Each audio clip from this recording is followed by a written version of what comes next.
En este día, amigo oyente, arribamos a una nueva sección en esta epístola a los Efesios.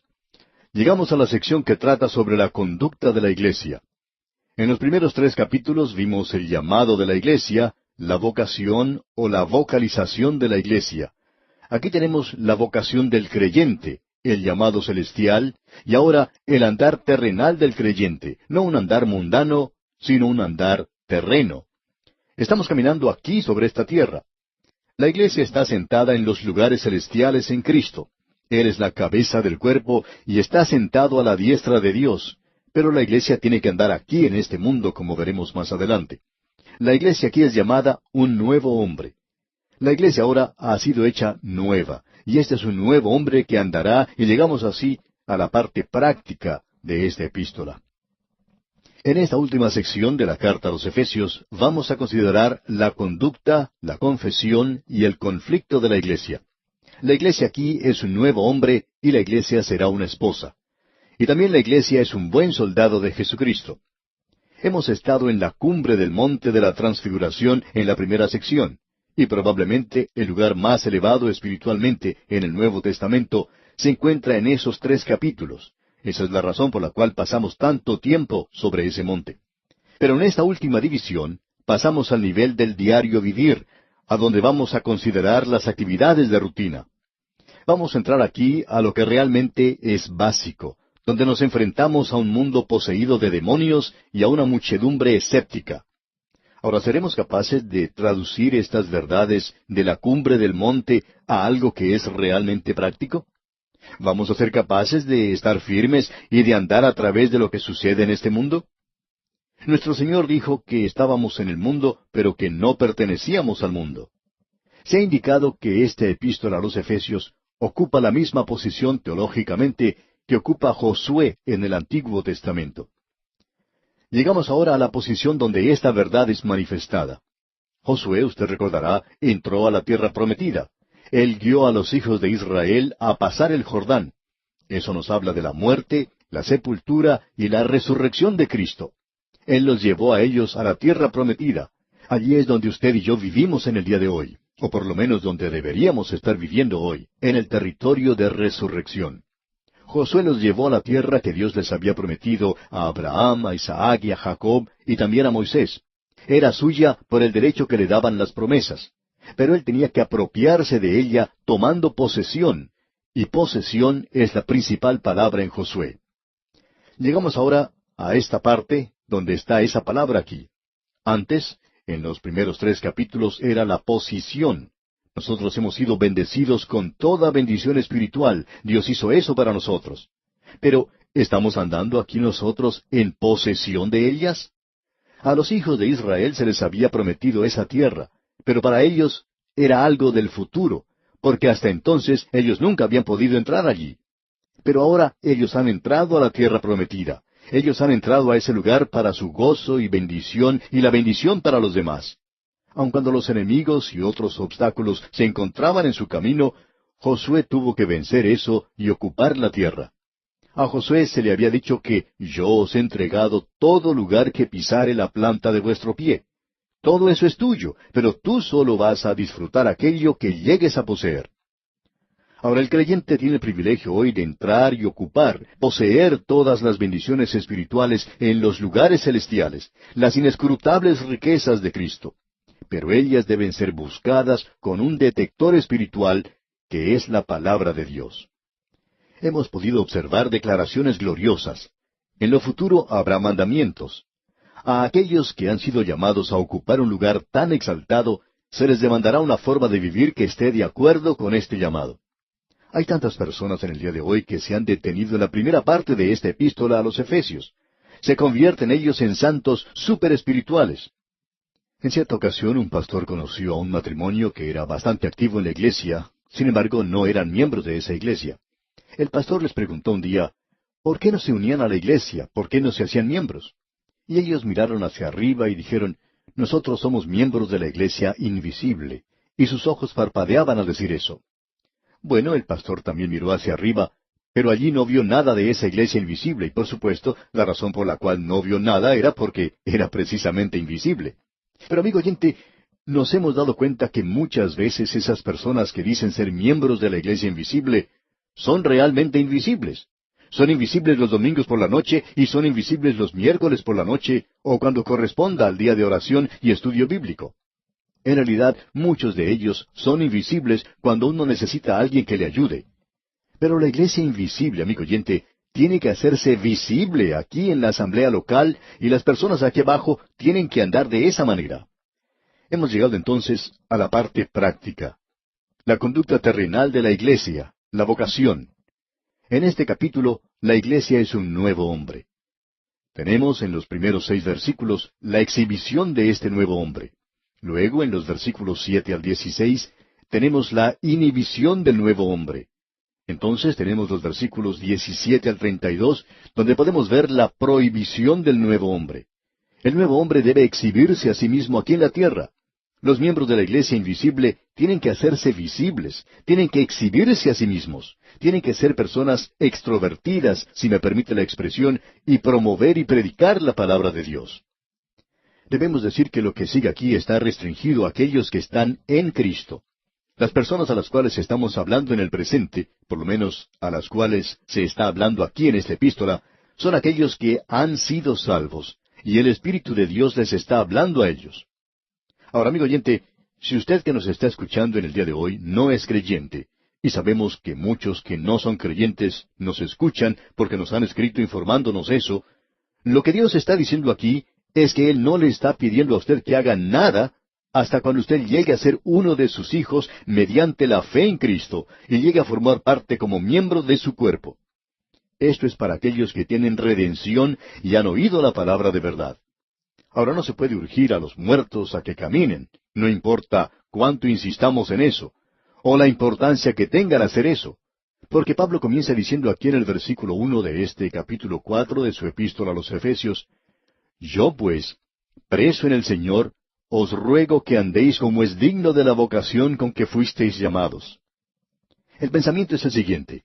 Él dijo que nosotros estábamos muertos en nuestros delitos y pecados. Esa es la condición del perdido. Usted no va a un cementerio con un sargento del ejército para que él dé una orden de atención a los que allí se encuentran y luego les dice que se levanten y que marchen. Amigo oyente, es mejor que usted comprenda esto con toda claridad. Si usted dice eso, pues no va a haber a nadie que marche. Nadie se va a mover allí. Ellos primero tienen que recibir vida, tienen que ser revividos, tienen que tener luz. Así es que Pablo no está hablando aquí a personas que no son salvas. Permítanos decirle, sin embargo, amigo oyente, que para nosotros es un placer tenerle a usted si usted no es un creyente. Pero permítanos decirle que usted debe quedarse como observador nada más y escuchar, porque lo que tenemos aquí le dirá a usted lo que Dios le puede pedir a usted si usted llega a ser un creyente. Y luego, cuando usted observe a su alrededor, usted sabrá si los santos, los creyentes que usted conoce, están viviendo como Dios quiere que ellos vivan. Esto, digamos de paso, es un programa muy bueno para tener a mano y ver si los santos se están comportando como deben. De modo que tenemos aquí instrucciones dadas a un nuevo hombre, no al hombre que está muerto en delitos y pecados. El mundo está diciendo en la actualidad, y las religiones están diciendo lo mismo, haz algo y llegarás a ser alguien. Sin embargo, Dios dice, sé alguien, y luego podrás hacer algo. Leamos una vez más el versículo 1 de este capítulo 4 de la epístola a los Efesios. Yo pues, preso en el Señor, os ruego que andéis como es digno de la vocación con que fuisteis llamados. El comienzo de este versículo nos indica que Pablo está hablando, considerando todo lo que Dios ha hecho por el creyente y que ya ha sido señalado en los primeros 3 capítulos. En vista de todo esto, por tanto, Pablo es un prisionero a causa de su posición en Cristo. Ese hombre que está ocupando un lugar en los cielos está también en la prisión, digamos de paso. Y él está en ese lugar porque él ha sido un testigo a los gentiles y él les está diciendo a ellos, yo pues, prisionero del Señor, os ruego, un preso en el Señor. Esa palabra rogar aquí es la misma que él usa ya en su epístola a los Romanos capítulo 12 versículo 1. No es el mandamiento que se escuchó en el monte Sinaí acompañado de fuego y truenos. Es el gentil llamado del amor. Os ruego que andéis como es digno de la vocación con que fuisteis llamados. Y en Romanos dice, os ruego pues por las misericordias de Dios, que presentéis vuestros cuerpos como un sacrificio vivo. Aquí es el andar como es digno de ese llamado. Este es un llamado para andar en un nivel que está de acuerdo con su posición que tiene en Cristo. Pablo dice en su epístola a los Filipenses, capítulo 1, versículo 27, solamente que os comportéis como es digno del Evangelio de Cristo, para que, o sea que vaya a veros, o que esté ausente, oiga de vosotros que estáis firmes en un mismo espíritu, combatiendo unánimes por la fe del Evangelio. Es decir, su forma de vivir, el estilo de vida.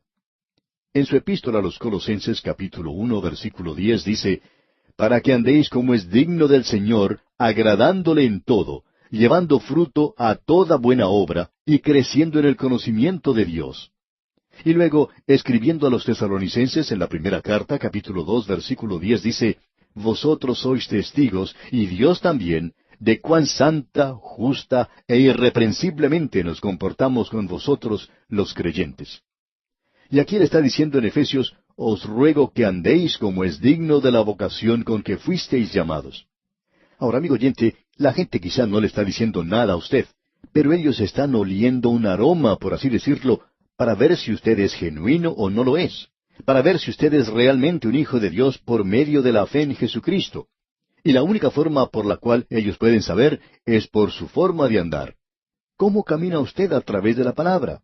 Y de paso, lo realmente importante no es cómo camina usted, sino dónde camina. Usted recuerda lo que nos dice el apóstol Juan, que si andamos en luz, como Él está en luz, tenemos comunión unos con otros. Y eso es andar en la luz de la palabra de Dios. ¿Cuánto tiempo pasa usted, amigo oyente, realmente estudiando la palabra de Dios?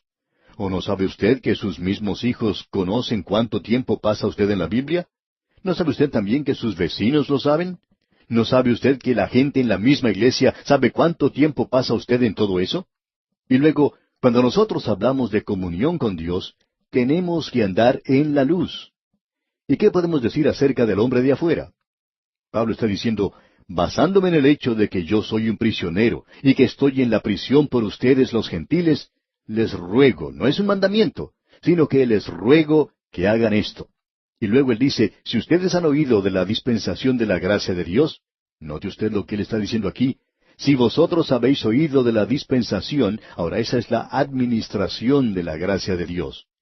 Usted y yo estamos viviendo en la dispensación de la gracia. Ahora alguien quizá diga, a mí no me gusta eso, yo no soy un dispensacionalista.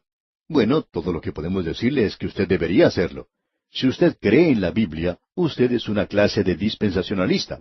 Quizá a usted no le gusta hacer como lo somos nosotros, y esperamos que usted no sea una persona que vaya a un extremo, pero esperamos que usted crea que vivimos hoy en la dispensación de la gracia de Dios, porque eso es exactamente lo que Pablo está diciendo aquí. Nosotros no lo hemos dicho, amigo oyente. Nosotros no inventamos esa palabra. Tampoco ninguno de los que comentan la Biblia. Sale de aquí de la epístola de Pablo. ¿Se le parece bien? Él es quien nos da la palabra. Otros también la utilizan. Si es que habéis oído de la administración de la gracia de Dios que me fue dada para con vosotros, que por revelación me fue declarado el misterio, como antes lo he escrito brevemente.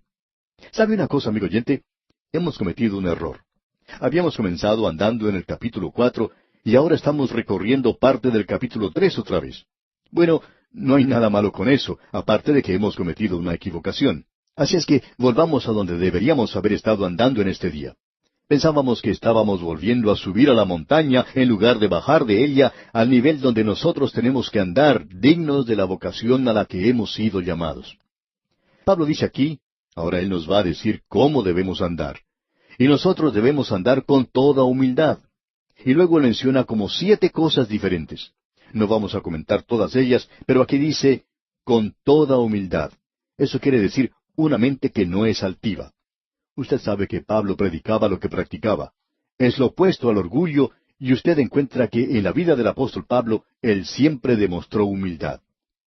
El contraste de esto lo encontramos en una historia que ya hemos mencionado en otra oportunidad. En cierta ocasión, un joven estudiante en un seminario había sido enviado a hablar a una iglesia conocida. Bien, él estaba muy orgulloso porque lo habían llamado a él para ser el ministro en esa gran iglesia. Así es que él fue a ese lugar, y debemos destacar que él nunca había tenido ninguna experiencia. Él era un joven muy inteligente en su clase y en su estudio, pero cuando se puso de pie para hablar a la audiencia, experimentó algo que nunca había conocido antes, y ese era el temor de hablar en público.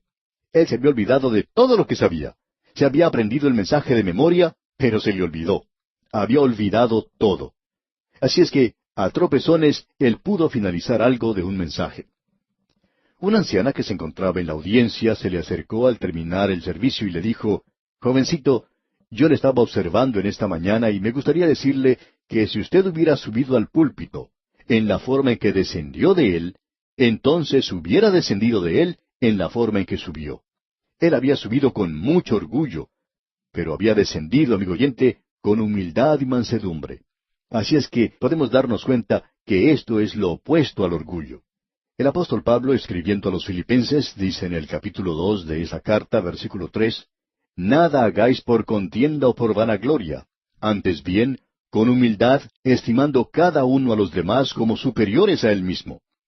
Creemos que ese es el estandarte de todas las virtudes cristianas. Caracterizó a nuestro Señor Jesucristo. Él dijo, «Llevad mi yugo sobre vosotros y aprended de mí, que soy manso y humilde de corazón». Hay muchos creyentes en la actualidad que tienen orgullo de su raza, tienen orgullo del lugar, tienen orgullo de su rostro y en realidad hasta tienen orgullo de la gracia. Son orgullosos hasta de haber sido salvos por gracia. Necesitamos, amigo oyente, andar en humildad y mansedumbre. Ahora hay algo más que decir acerca de este andar en humildad. Y es este asunto de ensalzarnos a nosotros mismos. Eso fue lo que hizo Satanás. Él cometió este tremendo error. Se cuenta una historia acerca de un grupo de personas que fue a visitar el lugar donde había vivido Beethoven en Alemania. El guía los estaba llevando por diferentes habitaciones y llegaron a una donde se encontraba el piano, donde Beethoven había llegado a componer algo de su música. Al finalizar su discurso, el guía le dijo a la gente que estaba visitando si había alguno entre ellos que quisiera sentarse al piano por un momento y tocar una nota o dos. Y toda la gente que estaba allí se abalanzó sobre el piano. Cada uno quería llegar a ese lugar primero, pero solo un anciano se abstuvo de hacerlo. Después que todos habían tenido su oportunidad, el guía le preguntó a este anciano, «¿No le gustaría a usted sentarse ante el piano y tocar un poquito?» Y el anciano respondió, «Oh, no, no soy digno de hacerlo». Y el nombre de ese anciano era Paderewski, probablemente el único hombre que era digno de tocar el mismo piano que había pertenecido a Beethoven. Y él fue el único que no quería hacerlo. ¿Cuántos de los santos en la actualidad, amigo oyente, se lanzan a hacer cosas aún en la iglesia y no tienen don para hacer eso, pero lo hacen de todas maneras? Dijimos que hay veces que tenemos problemas en encontrar gente que haga las cosas, pero tenemos también otro problema, y ese es el extremo de personas que están haciendo cosas que no deberían hacer. Necesitamos, pues, andar en humildad. Ahora, mansedumbre no quiere decir debilidad. Los hombres que se destacan por ser mansos son en el Antiguo Testamento Moisés y en el Nuevo Testamento el Señor Jesucristo. Es difícil imaginarnos esto cuando observamos a Moisés descendiendo del monte Sinaí y quebrando las tablas donde estaban los 10 mandamientos. Cuando uno observa lo que le dijo a su hermano Aarón y a los hijos de Israel, ¿llama usted a eso mansedumbre? Bueno, Dios la llama así. ¿Fue el Señor manso cuando Él se dirigió al templo y expulsó a todos los que estaban haciendo negocios alrededor de ese lugar? Sí, amigo oyente, Él fue manso. Bueno, el mundo no llama a eso mansedumbre. ¿Qué es entonces mansedumbre? Mansedumbre es tener el deseo, el gusto de hacer la voluntad de Dios a pesar de las consecuencias. El inclinarse uno mismo a la voluntad de Dios. Eso es mansedumbre. Paciencia es tener un buen temperamento. Ese es un fruto del Espíritu. Cuando estudiamos allá la primera epístola del apóstol Pablo a los Corintios, hablamos de esto. Tener paciencia quiere decir el quemar algo lentamente por un período largo de tiempo. Quiere decir que nosotros no debemos ser cortos en nuestro punto de vista. Hay algunos de nosotros que somos así. Repetimos pues que este es uno de los frutos del Espíritu. Ahora, la cuarta cosa que notamos aquí es lo siguiente: soportándoos con paciencia los unos a los otros en amor. Quiere decir, el controlarse a uno mismo en un espíritu de amor, siendo pacientes unos con otros, perdonándonos unos a otros. Luego se menciona un quinto punto, y es el de guardar la unidad del Espíritu. El Señor Jesucristo oró para que nosotros pudiéramos ser uno. El Espíritu de Dios nos ha bautizado en un cuerpo. Nosotros debemos mantener eso, debemos mantener esa unidad, debemos mantener una unidad con los demás creyentes. Usted y yo deberíamos sentir que todos somos parte de un cuerpo. Pertenecemos a un cuerpo, digamos de paso. Debemos decir que esas son cosas maravillosas. Se menciona aquí 7 unidades que nosotros debemos guardar. Notemos eso al leer los versículos 4 al 6 de este capítulo 4 de la Epístola a los Efesios. Un cuerpo y un espíritu, como fuisteis también llamados, en una misma esperanza de vuestra vocación. Un Señor, una fe, un bautismo, un Dios y Padre de todos, el cual es sobre todos, y por todos, y en todos. Un cuerpo es el cuerpo de creyentes. Comenzó en el día de Pentecostés y está durando hasta el rapto. El Espíritu nos bautiza dentro del cuerpo. Luego dice, una misma esperanza de vuestra vocación. Esa esperanza es la esperanza bendita. No tenemos otra esperanza. Un Señor, y esto se refiere al Señor Jesucristo, a su señorío sobre todos los creyentes. En quinto lugar tenemos una fe, y eso se refiere al cuerpo de verdad que se llama la doctrina de los apóstoles, mencionada ya en el libro de los Hechos de los Apóstoles, capítulo 2, versículo 42. En sexto lugar tenemos un bautismo, y se refiere al bautismo del Espíritu Santo. El bautismo verdadero es el bautismo del Espíritu Santo. El bautismo ritual es un bautismo por agua. Luego, en séptimo lugar, tenemos un Dios y Padre de todos. Y esto se refiere a la paternidad de Dios en cuanto a los creyentes. Ya que solo hay un Padre, Él no es el Padre de los que no son creyentes. La unidad de los creyentes produce una marcada diferencia entre los creyentes y los que no son creyentes. Él es el Padre de todos aquellos que le pertenecen a Él, habiendo sido regenerados. Ahora Él está sobre todo, a través de todo y en todo. Eso quiere decir que Dios es inminente y que Él es también trascendente. Como podemos ver, amigo oyente, nos encontramos en una hermosa sección de la palabra de Dios. Y aquí vamos a detenernos por hoy porque nuestro tiempo ya ha terminado. Amigo oyente, en nuestro programa anterior comenzamos a estudiar una sección totalmente nueva en esta epístola a los Efesios. Hemos estado hablando de la iglesia, la cual es el cuerpo de Cristo, y que la cabeza está en el cielo. Nosotros estamos unidos a Él. La iglesia es un hombre nuevo. La iglesia es un misterio. Todo esto está encabezado por la persona de Cristo, quien se encuentra sentado a la diestra de Dios. Ahora usted puede estar tan activo en esto, que, como dijo una persona, uno puede ser tan celestial en el modo de pensar, que no es bueno para nada en la vida terrenal. Hay muchas personas que se dejan llevar por esto y no se dan cuenta que tenemos que caminar en este mundo que es bastante malo, un mundo verdaderamente vil, y allí es donde estamos nosotros. En el estudio anterior vimos que Pablo decía cómo debemos andar. Ahora el andar es aquí en este mundo, y eso es lo que este cuerpo tiene que hacer. Primero vimos la exhibición del cuerpo, y él habló directamente a la persona, que esa persona tiene que andar en humildad y mansedumbre. Luego él amplificó eso e incluyó a la iglesia. Hay un cuerpo, un espíritu. Luego llegó al punto crucial, culminante de esa declaración, al decir aquí en el versículo 6 de este capítulo 4 de Efesios, un Dios y Padre de todos, el cual es sobre todos y por todos y en todos. Ahora, cuando él dice que es sobre todos, estamos hablando en realidad acerca de la trascendencia de Dios, es decir, que Dios es anterior al universo. Él es superior a su creación. Él no depende de la creación. El Señor no depende del oxígeno para poder subsistir. Él no necesita traer las provisiones de la retaguardia. No tiene que ir a hacer compras los sábados para tener comida el fin de semana. Él no depende de su creación. Él es trascendente. Y no solo está sobre todo, sino que Él también está a través de todo. Y eso quiere decir que está en este universo en el cual usted y yo vivimos. Él es quien le da razón de ser y quien lo hace actuar según su plan y su propósito. Y Dios es quien está en usted también.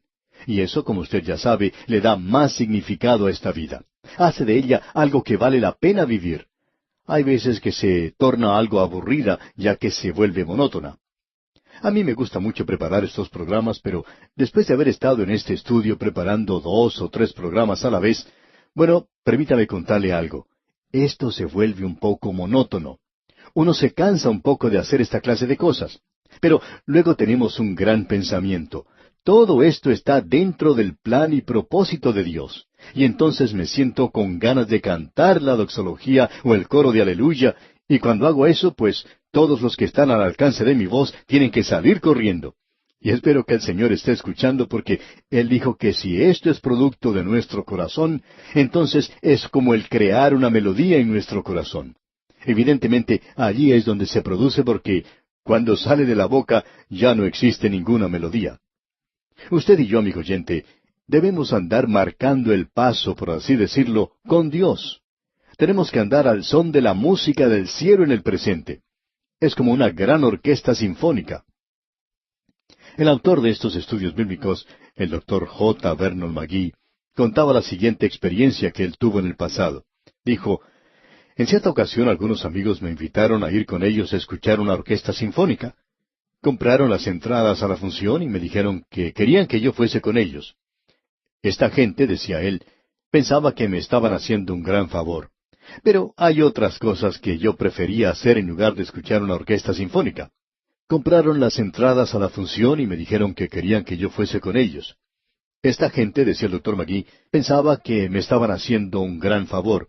Pero hay otras cosas que yo prefería hacer en lugar de escuchar una orquesta sinfónica. Reconozco que en ese sentido soy un verdadero plebeyo. En lo que a música se refiere, soy verdaderamente rústico. No puedo comprenderla toda, decía él. Pero ese día yo recibí un gran mensaje. Fui con mis amigos y nos sentamos. Llegamos un poco temprano al auditorio y había bastante ruido ya que la gente todavía estaba entrando.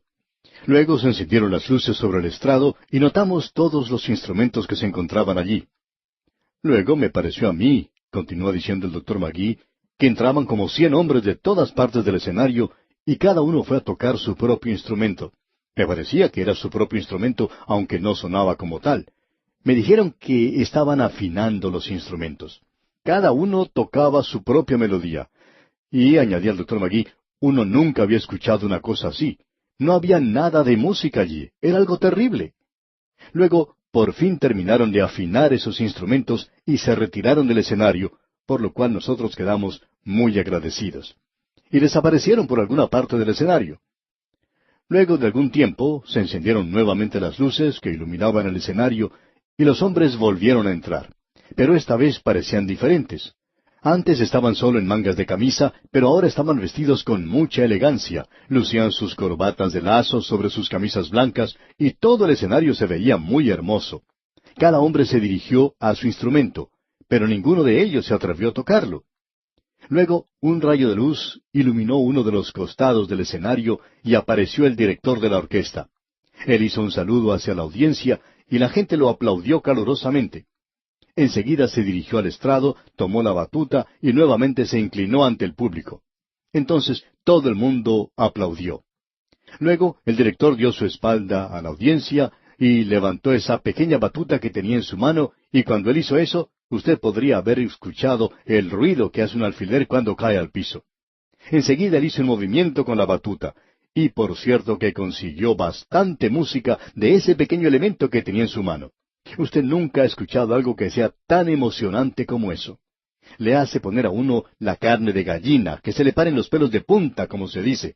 Pero fue algo realmente emocionante el escuchar la primera composición que interpretaron. Y el doctor McGee concluyó diciendo, y al estar yo allí sentado, porque después de un rato eso se volvió un poquito aburrido, comencé a pensar en otras cosas. Como usted puede apreciar, amigo oyente, ese es un cuadro de este universo. Usted y yo estamos viviendo en el día de hoy en un mundo donde cada persona está interpretando su propia melodía. Un grupo por aquí que lleva un cartelón indicando que está protestando contra alguna cosa. Él está contra todo lo demás. Cada uno parece estar desafinado, sin armonía con los demás.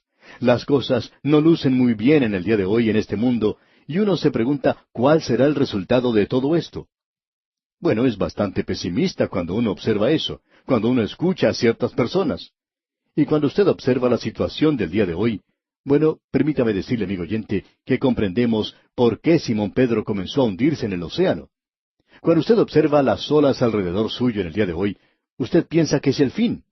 Pero, amigo oyente, uno de estos días saldrá por un costado del escenario del universo alguien que hoy está sentado a la diestra de Dios y quien es el director. A él se le llama el Rey de Reyes y el Señor de Señores. Y cuando él haga su entrada, levantará esa batuta, Cristo levantará el cetro de sus manos perforadas por los clavos de la cruz. Y cuando él haga eso, amigo oyente, todo estará bien afinado. Él es inminente y él es trascendente. ¿Qué cosa más tremenda que es esto? Él es sobre todo, a través de todo y en todo. Así es que, amigo oyente, no pierda las esperanzas. El director se está acercando y hará que todos nosotros quedemos bien afinados. Llegamos ahora a una sección en donde tenemos la inhibición del nuevo hombre. La iglesia tiene que caminar ahora como un hombre nuevo en el mundo. Antes tenía que hacer la exhibición. La iglesia tenía que ser extrovertida, testificar y ser manifestada en la vida. La iglesia también tiene inhibición, y las inhibiciones son importantes. Un niño pequeñito no tiene inhibiciones. La iglesia no tiene que ser como un niño pequeñito todo el tiempo y manifestarse a sí mismo como un bebé. Tiene que crecer y desarrollar algunas inhibiciones. Usted sabe que hay ciertas cosas que usted no dice algunas veces, pero un niño sí las dice, como le ocurrió a cierto pastor en una ocasión. Él estaba visitando a algunos miembros de la iglesia, y cuando el pastor los visita, ellos actúan muy bien, son tan santos y tan religiosos, y esta familia se sentó con el pastor a la mesa y le pidieron que él diera gracias por la comida. Un muchachito de unos 3 años estaba sentado a la mesa también con ellos. Cuando el pastor se puso a orar, el muchachito miró a su alrededor y le dice a su mamá, ¿qué fue lo que hizo? Él no tenía inhibiciones, pero parece que esa familia no oraba ni daba gracias por la comida muy a menudo. Y el pequeño, pues, no sabía eso. La iglesia ahora tiene que tener inhibiciones ya que es madura y ha crecido. Busquemos el proceso que menciona aquí el apóstol Pablo. Leamos el versículo 7 de este capítulo 4 de Efesios. Pero a cada uno de nosotros fue dada la gracia conforme a la medida del don de Cristo. Como usted puede apreciar, amigo oyente, al leer aquí, Él ha dado dones a los creyentes, y esta es una sección nuevamente que habla sobre los dones. Lo hemos observado allá en el capítulo 12 de la Epístola a los Romanos. Lo tenemos aquí en este capítulo 4 de la Carta a los Efesios, y también lo hemos visto allá en la primera Epístola a los Corintios, capítulo 12, versículos 13 y 14. Esta última es en realidad la sección más larga en cuanto a dones se refiere. Ahora él está diciendo aquí que los creyentes tienen que ser solícitos, activos para mantener la unidad del Espíritu. ¿Y cómo se puede hacer eso? Esto no quiere decir que cada uno tiene que ser una copia del otro. No es una situación en la que cada uno de nosotros tenemos que decir yo también. Cada creyente recibe un don para que él pueda actuar dentro del cuerpo de los creyentes de una forma en particular. Permítanos repetir algo que dijimos cuando estudiamos allá la primera epístola a los Corintios capítulo 12. Los dones son dados a las personas para que ellos puedan usar ese don en el cuerpo de los creyentes, porque ellos son un miembro de ese cuerpo. El apóstol Pablo dice allá en la primera epístola a los Corintios capítulo 12 versículo 7, pero a cada uno le es dada la manifestación del Espíritu para provecho. Y esto quiere decir sencillamente lo siguiente. Un don es el Espíritu haciendo algo a través del creyente. Y no lo está haciendo para la devoción privada del individuo, sino que lo está haciendo en el cuerpo de los creyentes para edificar ese cuerpo, es decir, para provecho del cuerpo. Ahora no se da un don a una persona para que se desarrolle espiritualmente. Se le da a usted el don para que funcione en el cuerpo de los creyentes, para que sirva de provecho y bendición a la iglesia. Algunas veces uno escucha a personas que dicen, nosotros no hablamos en lenguas en esta iglesia. Lo hacemos para nuestras devociones en privado. Y podemos decirle a usted categóricamente, amigo oyente, por la palabra de Dios, que usted está completamente equivocado. Un don es dado para provecho de la iglesia, y usted no tiene ningún derecho de usarlo egoístamente para su propio beneficio. Podemos estar seguros al decir que si el don no es usado en la forma correcta, entonces no es un don. Un don es para provecho del cuerpo. Usted es un miembro del cuerpo, y cada miembro de mi cuerpo tiene que funcionar por una razón muy definida. Usted puede imaginarse, por ejemplo, que cuando yo me levanté esta mañana para dirigirme a la oficina, podía haber pensado que mis ojos decían, estamos con sueño en el día de hoy. Nosotros no vamos a ir a la oficina, vamos a quedarnos en casa. Tú puedes ir solo. Y luego me podían decir, queremos tener nuestro estudio devocional. Bueno, amigo oyente, permítame decirle que yo no podría hacer nada aquí sin mis ojos. Los necesito para poder ver lo que estoy haciendo.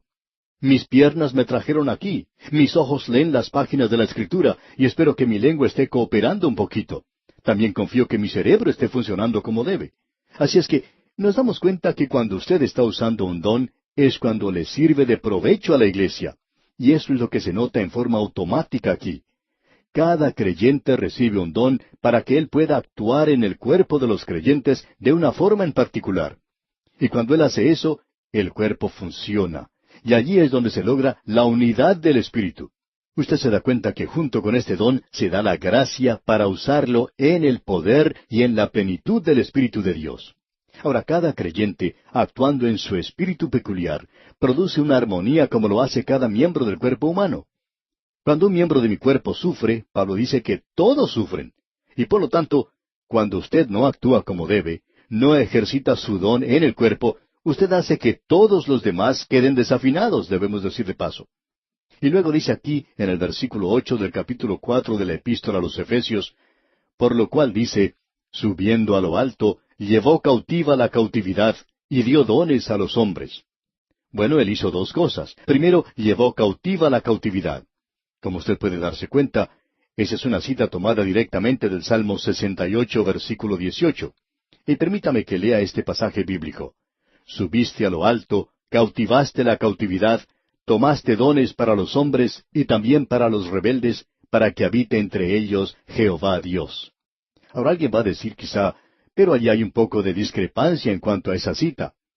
En el Salmo dice, tomaste, y aquí en Efesios dice, y dio. Bueno, debemos decir aquí que cualquier autor tiene derecho de cambiar su propia escritura, pero ninguna otra persona puede hacerlo. Por ejemplo, si un hombre dice en un artículo, en una revista, algo de lo que escuchó que yo estaba diciendo, pero él no dice las palabras que yo utilizo, pues yo puedo protestar al editor porque él no me ha citado correctamente, para que él corrija ese error de la cita mala. Sin embargo, yo sí tengo el derecho de citar de la forma en que quiero mis propias palabras. Si veo que al cambiar el sentido de las mismas puede servir un propósito en especial. Ahora el Espíritu Santo cambia eso y lo hace con un propósito. ¿Por qué? En el libro de los Salmos, el Señor tenía dones listos en el pasado al estar sentado a la diestra de Dios. Ahora Él ha estado aquí y Cristo ha regresado en el Espíritu de Dios. Él es quien está hoy distribuyendo los dones. Entonces, Él los dio. ¿No le parece?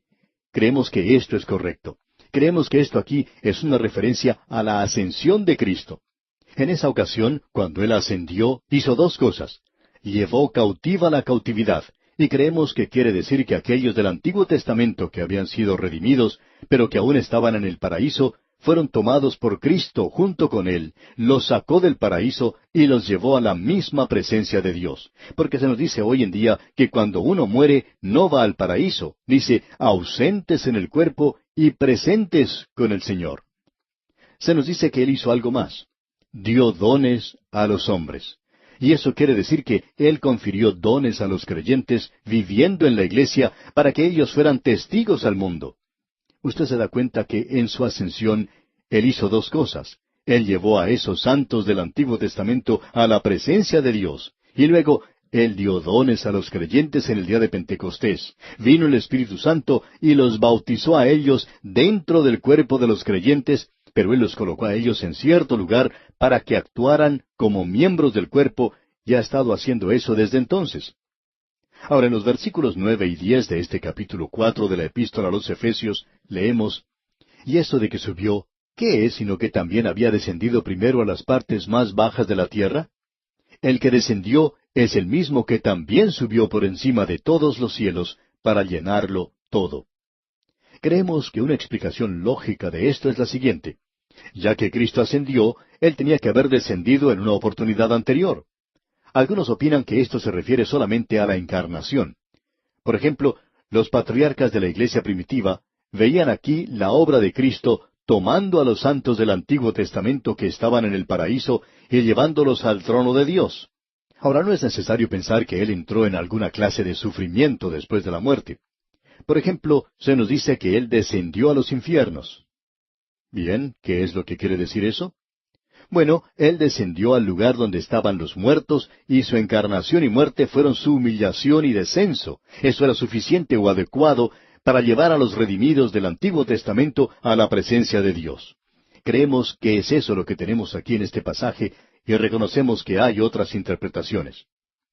Luego tenemos en el versículo 11 de este capítulo 4 de la Epístola a los Efesios lo siguiente: Y Él mismo constituyó a unos apóstoles, a otros profetas, a otros evangelistas, a otros pastores y maestros. Ahora quisiéramos que usted note la diferencia que existe en este pasaje. Estos no son dones que Él está dando a los hombres, aun cuando Él ha hecho eso. Lo que Él está diciendo aquí es que tomó a estos hombres que tenían ciertos dones y que Él los da a la iglesia. ¿Con qué propósito? Bueno, leamos los versículos 12 y 13. A fin de perfeccionar a los santos para la obra del ministerio, para la edificación del cuerpo de Cristo, hasta que todos lleguemos a la unidad de la fe y del conocimiento del Hijo de Dios, a un varón perfecto, a la medida de la estatura de la plenitud de Cristo. Ahora quizá esto parezca algo egoísta, y esperamos que no sea así. Pero ¿cuál es el propósito de la iglesia en el mundo? Es el de completarse a sí misma, para que pueda seguir creciendo. El Señor Jesucristo mismo es quien ha dado los dones. Él es quien, al haber dado esos dones, es el único que tiene esa autoridad. Él dio a algunos que tenían el don de un apóstol. Estos son dados ahora a la iglesia. ¿Con qué propósito? Bueno, para que el apóstol sea, como dijo Pablo, apóstol no de hombres, ni por hombre, sino por Jesucristo y por Dios el Padre, que lo resucitó de los muertos. Pues yo ni lo recibí ni lo aprendí de hombre alguno, sino por revelación de Jesucristo. Ahora este cargo, por virtud de su propia naturaleza, ha desaparecido ahora por mucho tiempo de la iglesia. Los profetas aquí, creemos nosotros, son usados de la misma manera en que son usados en otra parte de la epístola. No son profetas del Nuevo Testamento. Creemos que lo que quiere decir aquí es que son predicadores. Estos hombres recibieron, de la misma manera de los apóstoles, un discernimiento particular de las doctrinas de la fe, y ellos estaban bajo la influencia e inspiración directa del Espíritu Santo que los distinguía a ellos, creemos, de los maestros del día de hoy, aunque ellos eran predicadores en su día. Ahora, los evangelistas en ese entonces no eran lo que nosotros pensamos en cuanto a evangelistas. Ellos eran misioneros que viajaban. Pablo fue un evangelista en ese sentido. Él se dirigía a territorios nuevos. Allí no había ningún comité u organización alguna para organizar una campaña para él. Permítanos decirle, amigo oyente, que él hizo todo por sí mismo, junto con el Espíritu de Dios que iba delante de él. La palabra pastores, bueno, se explica a sí misma. Maestros eran aquellos que instruían a la congregación. Ahora estos hombres con dones eran dados a la iglesia para que ésta llegara a su madurez, perfeccionando, ministrando y edificando. Ese era el propósito de estos dones. Bien, y aquí vamos a detenernos por hoy, ya que nuestro tiempo ha terminado. Retornaremos, sin embargo, en nuestro próximo programa para continuar este estudio de la epístola del apóstol Pablo a los Efesios. Volvemos hoy, amigo oyente, a esta importante sección de la carta a los Efesios, sobre la cual pasamos un poco rápido en nuestro programa anterior. Hoy quisiéramos destacar 2 o 3 cosas que se mencionan aquí. Cuando el Señor Jesucristo ascendió al cielo, vimos que Él hizo 2 cosas. Él tomó a los santos del Antiguo Testamento que estaban en el paraíso y los llevó con Él. Luego Él dio a la iglesia los dones. A la iglesia de aquí en la tierra, a los miembros de la iglesia. Todos estos recibieron un don. Luego Él tomó a algunos de estos hombres que habían recibido esos dones y los puso en ciertas iglesias. O podríamos decir que Él los entregó a la iglesia. Ellos son los apóstoles y son los profetas también. En la actualidad no tenemos a ninguno que ocupe, digamos, el cargo de apóstol. Sin embargo, los apóstoles y los profetas nos pertenecen en el presente. Ellos mismos han desaparecido de la escena hace ya mucho tiempo, pero ellos aún son miembros de su iglesia, ya que la iglesia no existe solo en la tierra, parte de ella se encuentra allá en los cielos con Él, y son parte de las huestes, aun cuando ya han pasado las aguas y están en la presencia de Dios.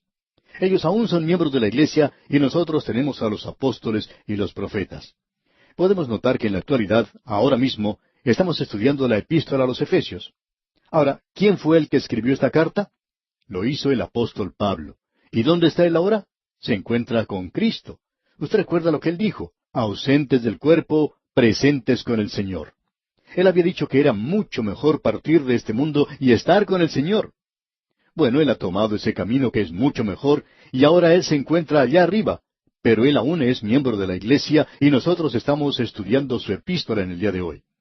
Así es que el Señor había dado a la iglesia apóstoles y profetas y los evangelistas, aquellos que estaban viajando de un lugar a otro como misioneros, como pastores y maestros. Nos interesa mucho aquel que ocupaba el cargo de maestro, ya que esa es una tarea que nos interesa bastante. Usted recordará que ese don es mencionado en el capítulo 12 de la epístola a los Romanos, y una vez más en la primera epístola a los Corintios, capítulo 12, versículos 28 y 29. Otra vez se menciona allá en la primera epístola a Timoteo, capítulo 3, versículo 2. Ahora Dios ha dado estos hombres a la iglesia para que la iglesia sea llevada a obtener una madurez completa, donde naturalmente tendría que haber inhibiciones, porque la iglesia no iba a llegar a hacer tonterías, y para que la iglesia no apareciera ignorante ante todo el mundo. Los maestros y todos ellos tienen que preparar a la iglesia para que ellos puedan realizar esa obra. ¿Se fijó usted lo que dice aquí? Para ministrar y edificar el cuerpo de Cristo. En el día de hoy se le llama al pastor de una iglesia ministro.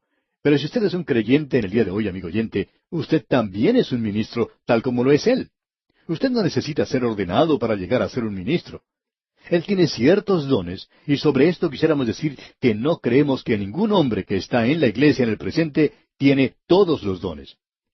El doctor Schaeffer acostumbraba a decir que él nunca se había encontrado con un hombre que en su opinión tuviese todos los dones. Él contaba que en cierta ocasión él estaba dirigiendo los cantos y también predicando cuando comenzó su actuación como evangelista. Una anciana se le acercó a él en cierta oportunidad y le dijo: Doctor Schaeffer, usted ya está haciendo demasiado. Usted no debería dirigir los cantos y predicar también. ¿Por qué no se consigue a alguien para que predique? Bien, él era un buen músico, pero pensaba que él era un buen maestro. Lo interesante es que en el día de hoy nosotros tenemos el punto de vista de que el pastor tiene varios dones y que uno de ellos es el del ministerio. Él es quien tiene que enseñar la palabra de Dios para que los miembros de la iglesia, aquellos que están bajo su responsabilidad, para que ellos lleguen a hacer la obra del ministerio, que sean aquellos que salgan a testificar. En la actualidad tenemos que la iglesia va hacia atrás. Muchas personas piensan que el trabajo del pastor o de sus ayudantes es el de realizar toda la visitación que le corresponde a la iglesia. Creemos que eso es tarea en realidad de todos los miembros. Esa es la responsabilidad de ellos y lo que ellos deberían hacer. En el boletín publicado por una iglesia hace algún tiempo decía lo siguiente: por siglos el principio de la responsabilidad del evangelismo ha sido llevado por el clero. El laico ni era llamado a realizar una actividad evangelística, ni tampoco creía que esa era su responsabilidad. Uno de los desarrollos más significantes en la iglesia, posiblemente el desarrollo más importante en los recientes siglos, ha sido el del avivamiento de la actividad del laico y el creciente reconocimiento que el laico es llamado a un ministerio que no es de ninguna manera menos importante que aquel que desarrolla el ministro. Elkin Trueblood dijo: la reforma ha abierto la Biblia para que la pueda leer el hombre común. Una nueva reforma abrirá el ministerio al hombre común. Y creemos que los pensamientos que acabamos de mencionar, amigo oyente, tienen mucho valor. En el día de hoy estamos viendo que el hombre laico está tomando parte más activa en las actividades de la iglesia. Y hay muchos jóvenes en el presente, jóvenes creyentes, que están realizando la tarea de testificar. Bueno, ellos necesitan enseñanza y necesitan quien les enseñe. Creemos que esa es la única razón por la cual ellos nos escuchan, porque piensan que debemos enseñarles algo por medio de este programa. De paso, debemos decir que hay personas que se disgustan cuando escuchan que alguna otra persona está utilizando nuestro material. En cierta ocasión recibimos una información de parte de una señora que decía que había un predicador que estaba realizando una tarea bastante buena, al imitar el método de enseñanza que estamos usando aquí en A Través de la Biblia. Dijo que este predicador no solamente estaba siguiendo el texto y las enseñanzas contenidas en el material, sino que estaba usando hasta las mismas ilustraciones. Y esta señora terminó diciendo que pensaba que eso era algo terrible, y que se debía detener a este hombre de realizar una tarea así. Bueno, se le preguntó si este señor, si este predicador, estaba haciendo una buena labor, a lo cual ella respondió que sí, que lo estaba haciendo muy bien. Bueno, entonces se le dijo, alabemos al Señor. Siempre pensamos que alguien podía llegar y hacer esta tarea mucho mejor que lo que estamos haciendo nosotros. Esa señora decía, bueno, pero él no debería hacer eso. A lo cual se le respondió que no veíamos por qué él no lo debería hacer. Nuestra tarea es la de tratar de preparar a otras personas para que hagan esta obra del ministerio, y este hombre aparentemente estaba usando nuestro material, y él tiene toda libertad de hacerlo. Usted habrá notado que nosotros no tenemos ningún derecho de autor en ningún material que sea publicado. ¿Y sabe por qué, amigo oyente? Porque pensamos que no debemos hacer eso. Sabemos de personas que hacen eso, algunos que ponen una aclaración junto con lo que publican, diciendo que uno no puede usar ese artículo sin autorización de los autores. Bueno, nosotros tenemos la tarea de edificar la iglesia, y el material debe ser utilizado por todo aquel que sienta necesidad de hacerlo. De vez en cuando recibimos cartas de pastores que nos dicen que quieren predicar tal o cual sermón nuestro. ¿Está bien si lo hacemos? Bueno, lo único que nosotros le pedimos es que haga una mejor tarea que la que nosotros estamos haciendo. Eso es lo importante. Pero amigo oyente, utilice el material, porque nosotros tenemos que edificar el cuerpo de Cristo en el día de hoy. Y nos regocijamos mucho cuando recibimos cartas de la gente que nos dice que ha tomado nuestro material o nuestro libro y lo usa en tal y cual parte y en tal y cual forma. Bueno, amigo oyente, nosotros le damos gracias a Dios por eso. Tenemos que divulgar la palabra de Dios en la actualidad, y eso es lo importante de notar, que estos hombres han sido dados para la iglesia, para la edificación de la iglesia. Nos hemos dado cuenta que por medio de la radio se puede edificar a muchas más personas que cuando uno hace la tarea de pastorado nada más. Uno no puede esperar que el pastor haga todo lo que es necesario hacer.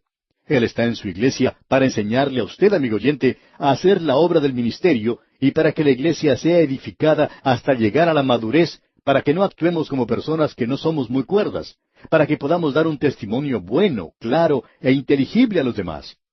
Permítanos decirle esto, amigo oyente. Creemos que uno de los pecados más grandes de la iglesia local en el día de hoy es la ignorancia de la persona que está sentada en los bancos de la iglesia. No conoce para nada la palabra de Dios, y eso es verdaderamente trágico. No me gustaría subir a un avión que tenga un piloto que no supiera más acerca de hacer volar esa nave que lo que sabe el miembro común de la iglesia acerca del cristianismo o de la palabra de Dios. Sí, debemos ser honrados y honestos, amigo oyente. No creemos que ese avión pudiera levantar vuelo. Y si lo hace, bueno, se estrellaría antes de elevarse a 10 metros sobre la tierra. Sin embargo, amigo oyente, esa es la triste condición en que se encuentra la iglesia del día de hoy. Esa es otra razón por la cual nosotros estamos convencidos que debemos hablar la palabra de Dios en el presente. Eso es algo muy importante. Esperamos que usted nos perdone por entrar en tantos detalles en cuanto a eso. Pero sigamos adelante. Ahora, en la primera parte del versículo 14 de este capítulo 4 de la carta a los Efesios leemos, para que ya no seamos niños fluctuantes, llevados por doquiera de todo viento de doctrina. Usted sabe que tenemos que tener inhibiciones. No debemos ir de un lado para otro como niñitos llorando por cualquier cosa. Usted recuerda que eso fue lo que hizo Pablo en el libro de Corintios. Él les dijo a los creyentes de Corinto que ellos eran carnales, que ellos eran como niños en Cristo y que era una desgracia. Leamos ahora lo que dicen los versículos 14 al 16 de este capítulo 4 de la Epístola a los Efesios. Para que ya no seamos niños fluctuantes, llevados por doquiera de todo viento de doctrina, por estratagema de hombres que para engañar emplean con astucia las artimañas del error, sino que siguiendo la verdad en amor, crezcamos en todo en aquel que es la cabeza, esto es Cristo, de quien todo el cuerpo, bien concertado y unido entre sí por todas las coyunturas que se ayudan mutuamente, según la actividad propia de cada miembro, recibe su crecimiento para ir edificándose en amor. El propósito de Cristo de dar a la iglesia hombres con diferentes dones es el de desarrollar a los creyentes de la niñez a una madurez completa. Esos hombres llegan a ser, por tanto, pediatras. Usted sabe que hay dos clases de médicos. Uno de ellos es el que se encarga de cuidar a la madre cuando da a luz un bebé. Este es el médico que se tiene que levantar a la 1 de la mañana, por lo general, para realizar esta tarea, y como es de esperarse, se pierde toda la noche haciendo eso. Pero cuando nace el bebé, entonces él entrega ese niño al médico de los niños, y esa es la persona que se tiene que encargar de cambiar sus pañales y darle de comer y todo eso. Y podemos decir que nosotros somos pediatras en nuestro ministerio. Nuestra tarea no es la obstetricia, sino que nosotros nos encargamos de alimentar al recién nacido, al nuevo bebé en Cristo, y pensamos que hay muchos de nosotros que han sido llamados a hacer esta labor. Aquí en este párrafo que hemos leído, tenemos una mezcla de metáforas. Notemos lo que dice. Pablo demuestra vivamente el peligro del creyente que continúa como un niño, es decir, sin crecimiento en Cristo. A los niños nunca se les da a comandar una nave en la mar, por ejemplo. Es lo mismo que ser piloto de un avión. Usted no va a poner a un niño a cargo de una tarea como esa. Hay algunos pequeños que son muy inteligentes, es cierto, pero no creemos que sean lo suficientemente inteligentes y capaces como para realizar una tarea de esa naturaleza. Y los niños, si fueren puestos a cargo de una nave, pues la nave sería llevada de un lado para otro sin ninguna dirección por toda la extensión de la mar. Y el resultado, bueno, sería un desastre, usted lo sabe. Ellos se desanimarían y se enfermarían, perderían su camino. Este es un cuadro terrible de la posible suerte o destino del Hijo de Dios. Pero luego la forma de expresarse cambia nuevamente. Estos niñitos son vistos como en un antro de juegos donde se encuentran truhanes que los quieran envolver con todo sistema de error y equivocación. Sin embargo, en contraste, el creyente debe seguir la verdad en amor. Es decir, que debe amarla, vivirla y hablar de ella. Cristo es la verdad, y el creyente debe navegar su pequeño barco de la vida con Cristo como su brújula, y ésta siempre debe señalar hacia Cristo. El cuerpo no solo recibe órdenes de la cabeza, sino que necesita alimento espiritual. Esto produce una armonía, es decir, donde cada miembro funciona en su lugar. Entonces recibe el aprovisionamiento espiritual procedente de la cabeza. El cuerpo tiene una dinámica interna por la cual se renueva a sí mismo. De la misma manera, el cuerpo espiritual debe renovarse a sí mismo en amor. Hemos tenido la exhibición del nuevo hombre, la inhibición del nuevo hombre, y ahora llegamos a la prohibición del nuevo hombre. Hay un lado negativo en la vida del creyente, y creemos que esto es importante de notar de nuestra parte. No creemos que se le da demasiado énfasis a esto. Hablamos mucho acerca de la nueva moralidad, que no es otra cosa sino pecado. Hay libertad en Cristo, pero esto no nos da derecho para pecar de ninguna manera. Y aquí tenemos el lado negativo. Así es que vamos a notar ahora algunas prohibiciones. Y hablando honradamente, debemos decir que no encontramos en ninguna parte donde se nos diga que la mujer no deba usar maquillaje. Ahora no queremos exagerar este punto, pero sí quisiéramos decir que hay algunos grupos de personas que juzgan a muchas mujeres por la cantidad de maquillaje que usan. Algunas de estas jovencitas se aparecen a veces con su cabello revuelto y sin ningún maquillaje, y en realidad parecen autómatas. En cierta ocasión, unas jovencitas preguntaron a su pastor si la mujer debería usar o no maquillaje. Y el pastor respondió con toda calma, «Bueno, debo decirles una cosa. Algunas de ustedes lucirían mucho mejor con maquillaje». Amigo oyente, opinamos que un creyente debería lucir lo mejor que puede, y no debería estar pintado como un payaso, por supuesto. Quizá esa debería ser una de las prohibiciones para el presente, pero no es así. Necesitamos reconocer que existe un poder de pensar negativo. Hemos tenido demasiado del poder del pensar positivo, y ahora necesitamos un poco de poder de pensar negativamente. ¿Se ha detenido usted a pensar alguna vez que en el jardín de Edén esa era la única forma de pensar que existía? Mas del árbol de la ciencia del bien y del mal no comerás. Eso era algo negativo, y era lo único que estaba allí. Luego usted puede observar los 10 mandamientos. Todos eran muy negativos, pero muy buenos también. Y aquí tenemos algo de este pensar negativo, la prohibición para el nuevo hombre. Leamos lo que dicen los versículos 17 al 19 de este capítulo 4 de la Epístola a los Efesios. «Esto pues digo y requiero en el Señor, que ya no andéis como los otros gentiles, que andan en la vanidad de su mente, teniendo el entendimiento entenebrecido, ajenos de la vida de Dios por la ignorancia que en ellos hay, por la dureza de su corazón, los cuales, después que perdieron toda sensibilidad, se entregaron a la lascivia para cometer con avidez toda clase de impureza». Pablo regresa en esta oportunidad al aspecto práctico del caminar del creyente. Escuche lo que él dice. Pablo había presentado este tema en los primeros 3 versículos, pero luego él fue desviado un poco al darnos las instrucciones sobre el tema de la unidad de la iglesia. Ahora él nos da un cuadro de la vida de los gentiles y la vida de los creyentes de Éfeso antes de la conversión. Él habló acerca de su posición, usted recordará, allá en el capítulo 2. En aquel tiempo estabais sin Cristo, alejados de la ciudadanía de Israel y ajenos a los pactos de la promesa, sin esperanza y sin Dios en el mundo. O sea que ellos estaban viviendo en el pecado. Y este es el cuadro. Esto nos describe gráficamente al hombre perdido en el día de hoy, es decir, lo que él hace. Hay 4 aspectos del andar de los gentiles que ilustran la futilidad absoluta y el propósito loco de la vida del hombre perdido. Usted debe andar en la unidad de la mente. Y Pablo está diciendo aquí algo que nosotros debemos notar, que no deben andar como los otros gentiles, que andan en la vanidad de su mente. La vanidad de su mente quiere decir la ilusión vacía de una vida que piensa que hay satisfacción en el pecado. Hay tantos que están actuando de esta manera. Nos da pena oír de tantos jóvenes que se han vuelto hacia esa nueva moralidad.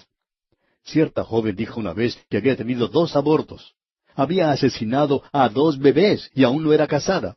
¿Qué vida esta? Esa no es vida, es algo terrible.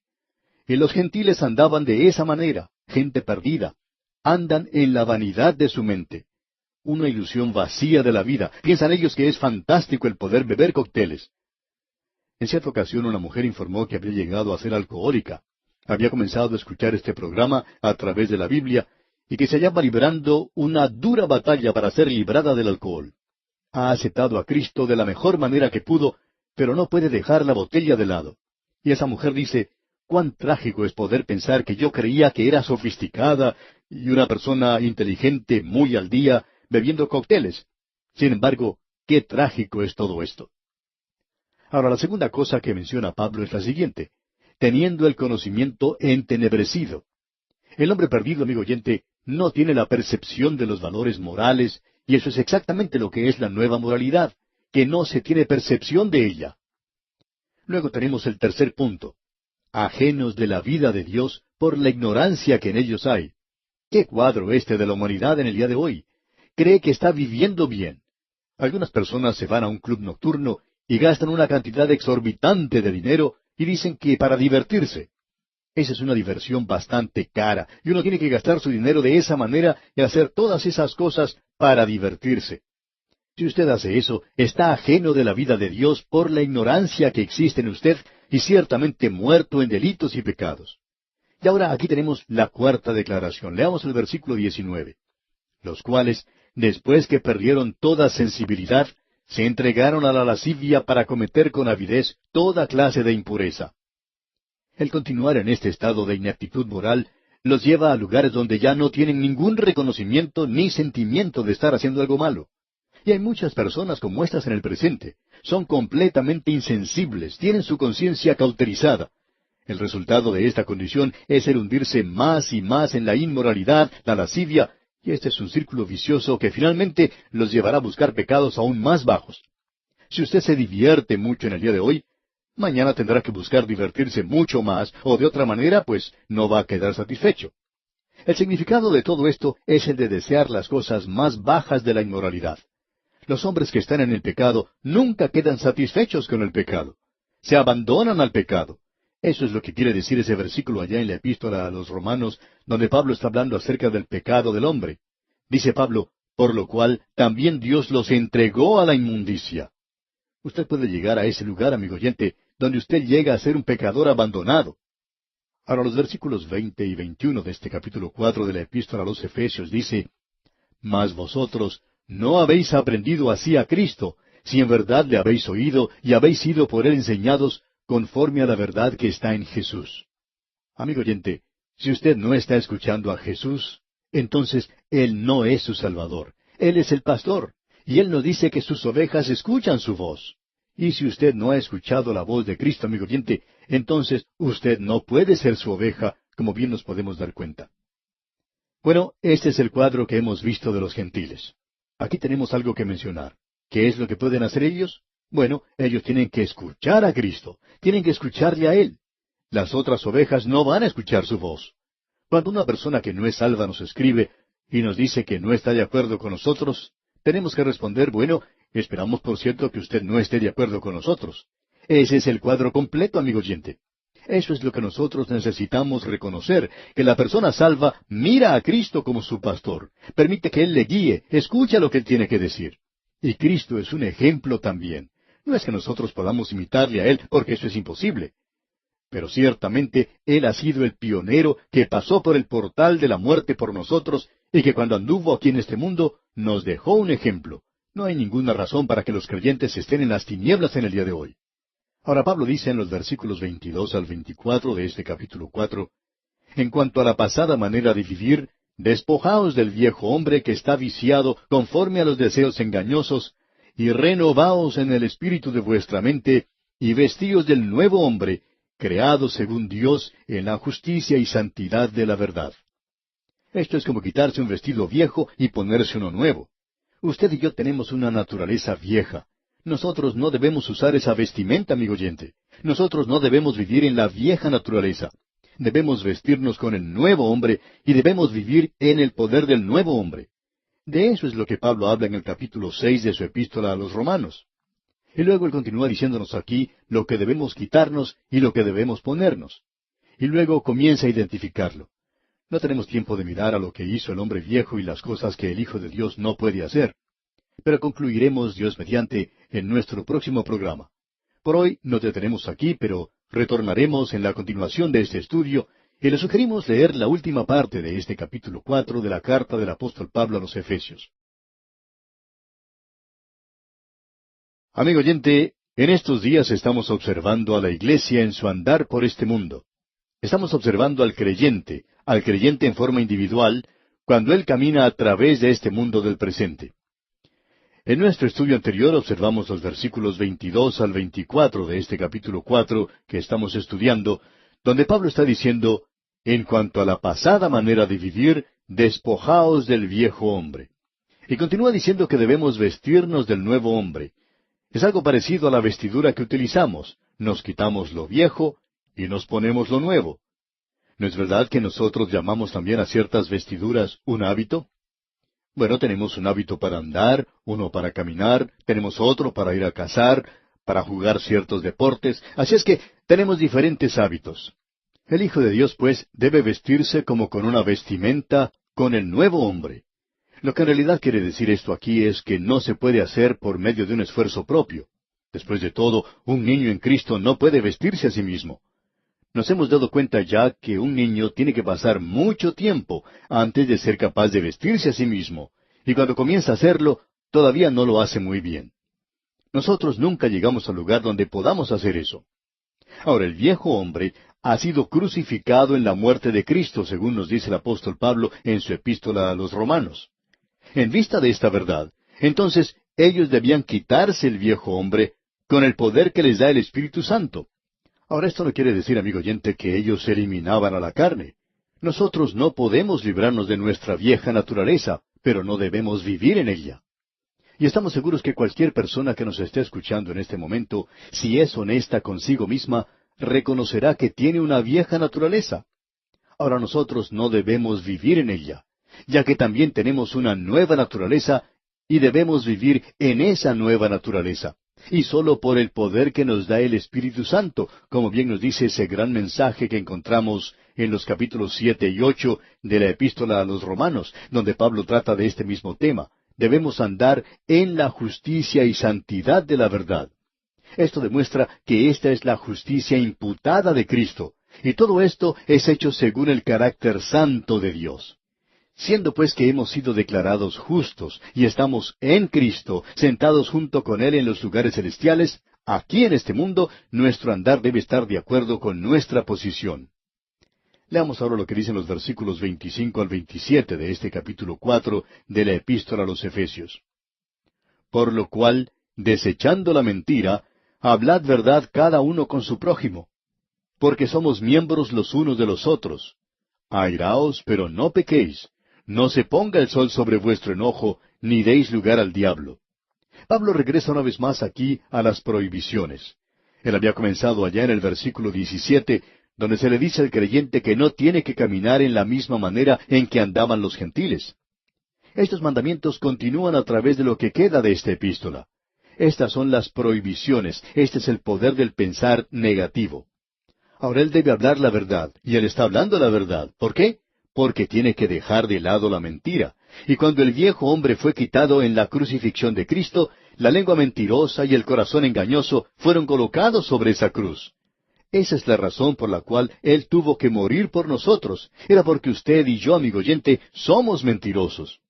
Usted recuerda, amigo oyente, lo que dijo David.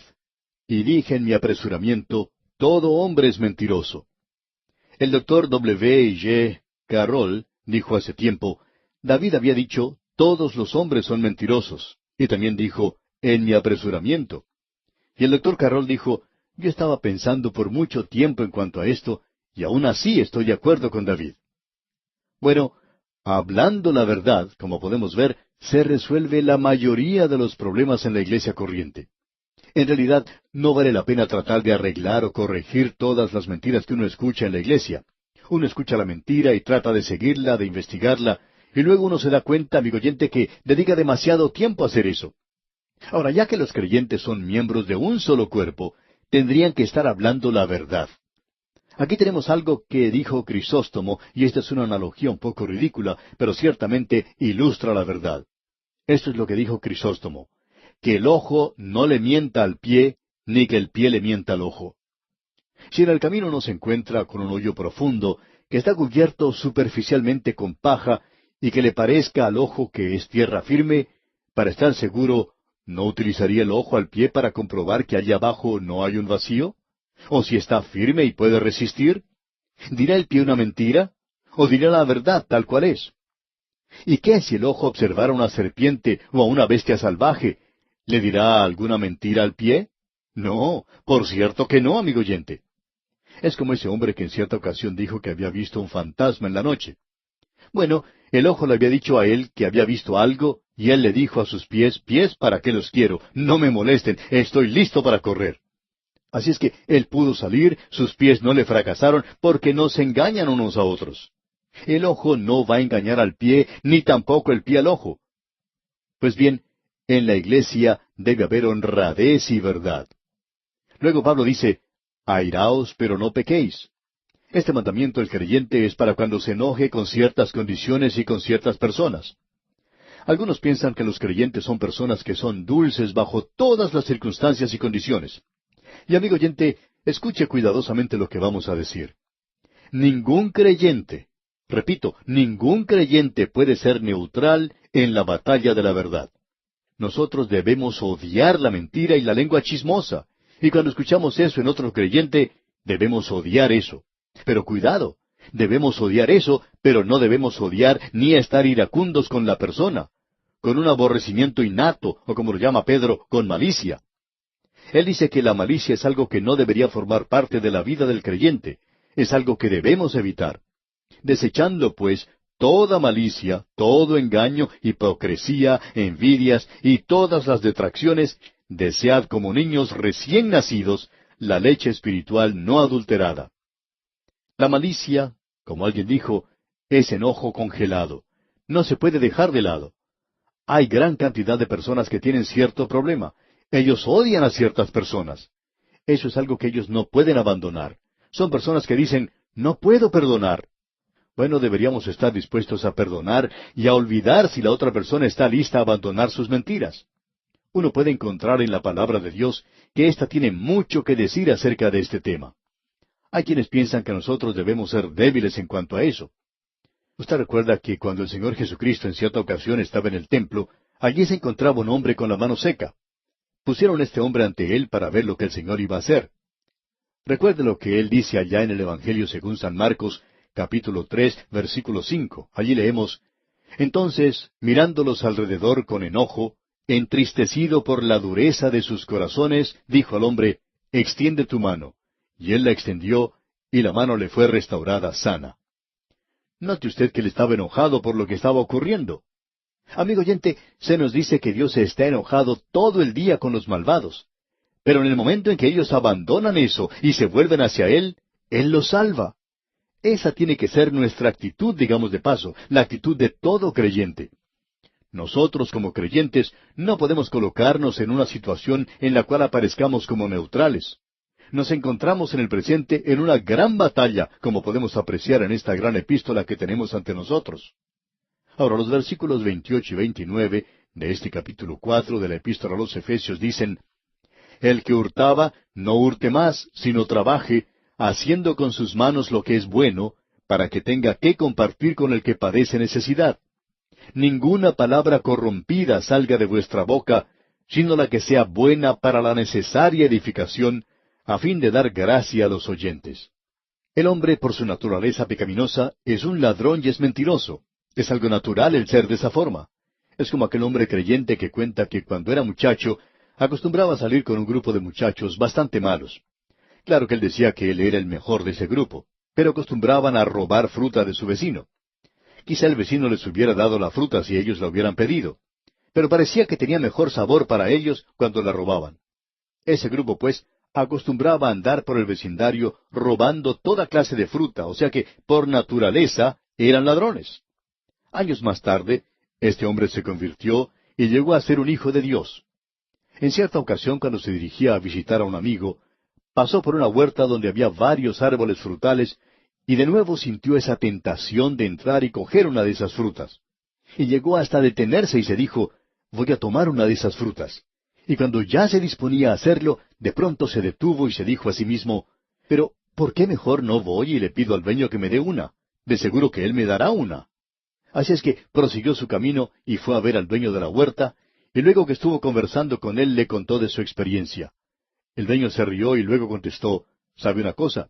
Si usted hubiera entrado a robarme una fruta, yo podría haberle disparado un tiro. Ya he tenido a muchas personas que han entrado a robarme la fruta. Por supuesto, eso me cuesta mucho dinero. Como usted ve, amigo oyente, tenemos eso en nuestros corazones. Somos por naturaleza de esa manera. Y Pablo está diciendo aquí que no debemos robar más, aun cuando algunas veces eso parezca algo que esté bien hecho. Tampoco debemos enriquecernos para satisfacer nuestros propios fines, pero debemos ayudar a los demás con aquello que sea sobreabundante. En el día de hoy existen obras cristianas que se demoran y se marchitan por la falta de dinero. ¿Por qué? Porque muchos de los hijos de Dios no están dando como deberían hacerlo. Eso es muy evidente. Luego Pablo menciona aquí una forma de hablar perversa. Quiere decir aquí una forma de hablar que es corrompida, putrefacta. Una lengua sin control en la boca de un creyente es la indicación de una vida corrupta. Hay ciertos creyentes que cuentan una historia dudosa o fuera de tono y revelan un corazón lleno de maldad.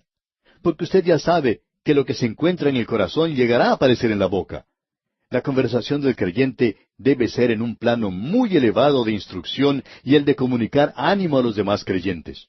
Usted puede divertirse y gozar de la vida. El buen humor es algo correcto, pero debemos mantenernos alejados de aquello que es sucio y pecaminoso en el día de hoy. Luego Pablo sigue adelante en este capítulo y considera algo que nosotros debemos tratar y es algo maravilloso. Dice aquí en el versículo 30, y no contristéis al Espíritu Santo de Dios, con el cual fuisteis sellados para el día de la redención. El día de la redención es aquel día en que el Espíritu Santo lo presentará a usted al Señor Jesucristo. El Espíritu Santo aquí es una persona que puede ser contristada. Ahora, ¿qué es lo que contrista al Espíritu? Ya se han mencionado las ofensas que contristan al Espíritu Santo. De eso es lo que queremos hablar y hemos estado hablando. Cuando usted como creyente miente, eso contrista al Espíritu Santo. Cuando usted tiene malos pensamientos, eso contrista al Espíritu Santo. Y cuando una persona es contristada, ¿qué es lo que sucede? Bueno, ya no hay comunión. Él no puede obrar en su vida. Pero notemos lo que dice aquí el versículo 30. Y no contristéis al Espíritu Santo de Dios, con el cual fuisteis sellados para el día de la redención. Ahora usted puede contristar al Espíritu Santo, pero usted no puede contristarlo de tal manera que Él se aparte totalmente de usted, porque usted ha sido sellado hasta el día de la redención. ¡Qué maravilloso es todo esto! Desde el mismo momento en que usted ha sido regenerado, el Espíritu Santo lo ha sellado. Lo hemos visto anteriormente, y Él lo presentará algún día ante el Señor Jesucristo. Mientras tanto, sí, usted puede contristarle. En realidad, en nuestros días, ¿cuál es la diferencia que existe entre los creyentes? La diferencia verdadera entre los creyentes en el día de hoy son aquellos que viven con el Espíritu Santo contristado y aquellos que viven con el Espíritu Santo que no ha sido contristado. Esa es la diferencia. Ahora, finalizando este capítulo 4 de su epístola a los Efesios, Pablo dice en los versículos 31 y 32, «Quítense de vosotros toda amargura, enojo, ira, gritería y maledicencia y toda malicia. Antes sed benignos unos con otros, misericordiosos, perdonándoos unos a otros, como Dios también os perdonó a vosotros en Cristo». Estos dos últimos versículos demuestran un gran contraste el uno con el otro. Por ejemplo, el versículo 31 menciona una lista adicional de aquello que contrista al Espíritu Santo. Estos son los pecados de una naturaleza emocional, amargura, por ejemplo. Ese es un estado mental que se irrita fácilmente, lo cual produce palabras duras y opiniones similares de los demás. En cierta ocasión llegó una persona a hablar con su pastor y le dijo qué era lo que pensaba de otro creyente. Y allí estaba presente otro creyente también. Después de que partió ese hombre que se estaba quejando, este hombre que estaba allí junto con el pastor dijo, «Si yo fuera usted, no le daría mucho crédito a lo que este hombre ha dicho. Él es una persona muy amargada». Bien, amigo oyente, hay muchas personas que están hablando de esa manera con toda amargura, y cuando hacen esto, trae malestar, y eso contrista al Espíritu Santo. Ahora, el enojo y la ira son explosiones de pasión. El obispo Moll muestra la diferencia que existe entre estas dos palabras. Él dice, la ira demuestra una pasión aguda, y la otra, o sea, el enojo, pasión crónica. Tenemos luego gritería, y eso quiere decir la aseveración descarada de algunos supuestos derechos y quejas. Hay algunos en las iglesias en el día de hoy, y usted puede conocer alguno quizá, que son culpables de eso. Esto contrista al Espíritu Santo. Esta gente dice, ¿sabe una cosa? Ellos ya no prestan ninguna atención a lo que yo digo. El pastor ni siquiera me da la mano.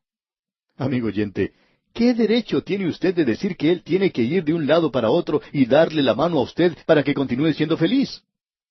Ahora, maledicencia nos habla aquí de decir blasfemias y aún quiere indicar toda clase de calumnias. Y estas cosas deben ser quitadas. Esto quiere decir que tiene que haber una acción decisiva si es que no queremos contristar al Espíritu Santo de Dios. Usted tiene que quitar eso de su vida. Usted tiene que tomar la decisión de quitarlo. Ahora, malicia, como ya hemos indicado, es un odio congelado. Y el apóstol Pablo dice aquí, antes sed benignos.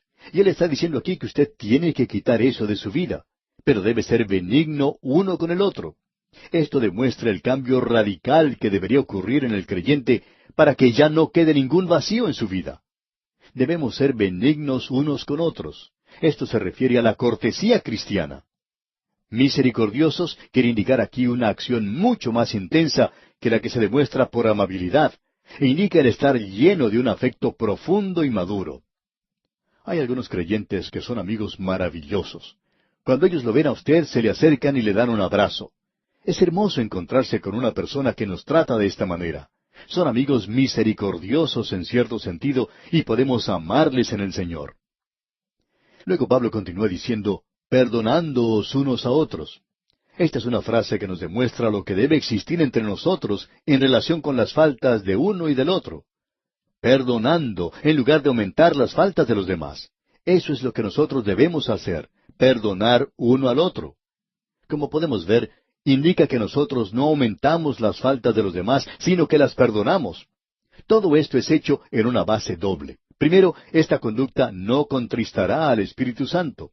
Y en segundo lugar, la base del perdón no es algo legal, sino de gracia.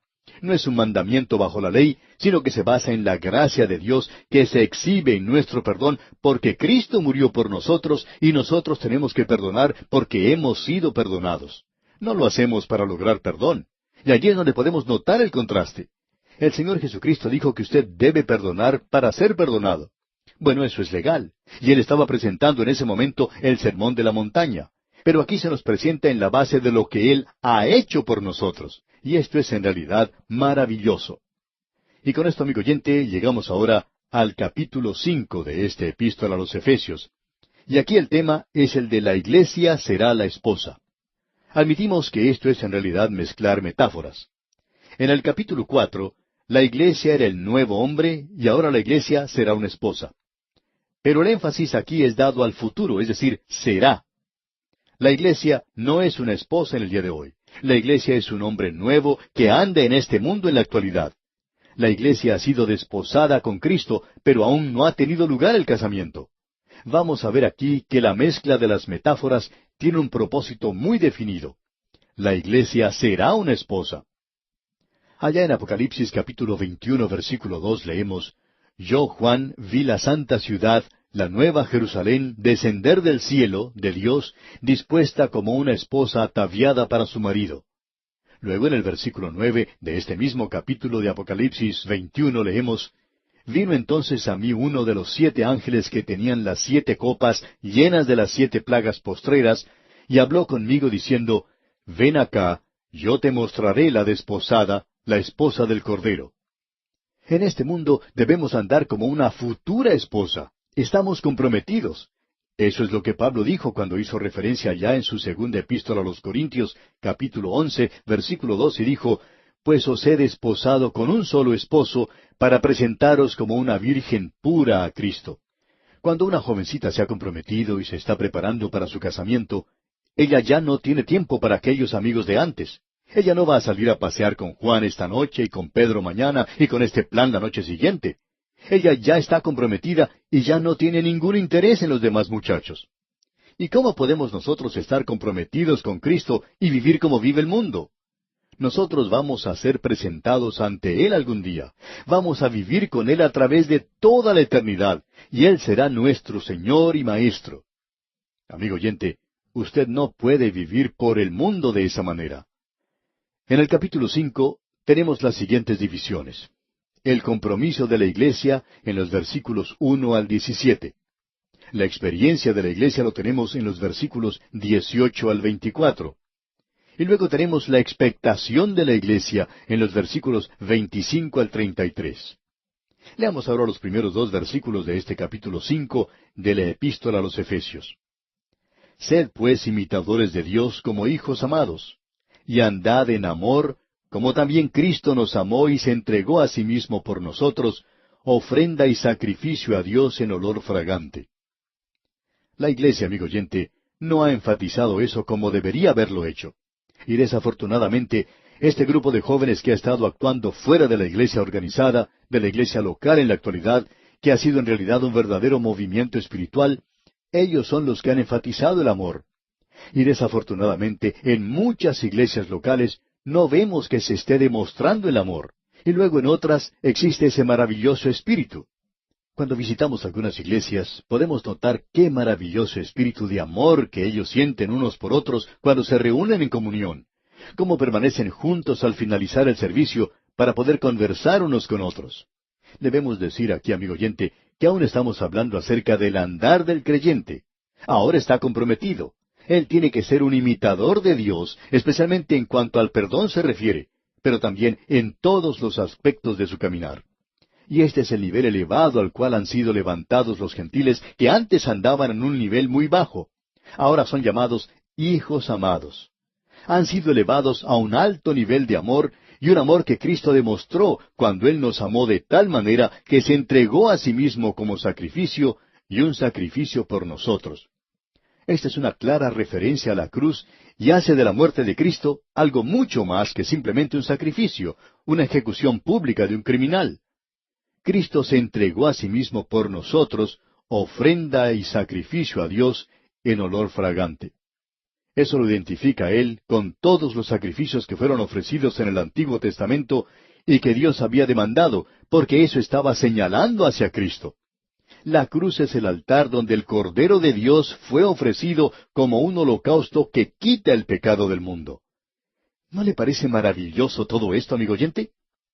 Bien, vamos a detenernos aquí por hoy, amigo oyente. Continuaremos, Dios mediante, en nuestro próximo programa. Pero antes, le sugerimos leer los siguientes versículos del capítulo 5 de esta epístola a los Efesios, para estar así preparado.